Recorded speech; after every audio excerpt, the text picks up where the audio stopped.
ঝোড়াহাটে বিস্ফোরণে 8 জনের মৃত্যুর পর নড়েচড়ে বসেছে পুলিশ। বিভিন্ন এলাকায় বাজি কারখানাগুলোতে অভিযান চালানো হচ্ছে। বেআইনি বাজি রুখতে বুধবার অভিযান চালানো হয় চম্পাহাটির হারালে। বারুদপুর থানার পুলিশ কর্মীরা এলাকায় বাড়ি বাড়ি তল্লাশি চালান। পুলিশ সূত্রে খবর, কয়েকটি বাড়িতে অভিযান চালিয়ে বেশ কয়েক কেজি নিষিদ্ধ বাজি বাজেয়াপ্ত করা হয়েছে।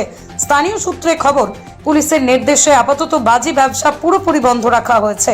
বেআইনি বাজি ব্যবসা রুখতে এবং বাজি শিল্পকে বাঁচাতে এলাকায় দ্রুত ক্লাস্টার তৈরির দাবি জানিয়েছেন ব্যবসায়ীদের একাংশ।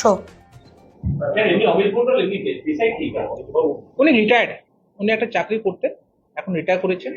চাকরি করার পরে যে ওনার একটা পুঁজি ছিল প্রায় 2 কোটি 2.5 কোটি লাখ টাকার মতো, উনি ভেবেছেন ইনভেস্টমেন্ট করবো, তো ওই সূত্রে হয়েছে।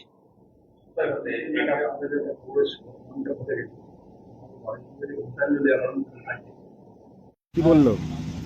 ওই মাল চেক করছে সব তোমার চকেট ফকেট আছে কি, তা চকেট তো আমাদের নেই, আমরা সব প্রতি বছর কিনে ব্যবসা করি আমরা। আচ্ছা, আমরা ওই ফ্যান্সি মাল এইসব ফুলঝুরি ফুলঝুরি এইসব।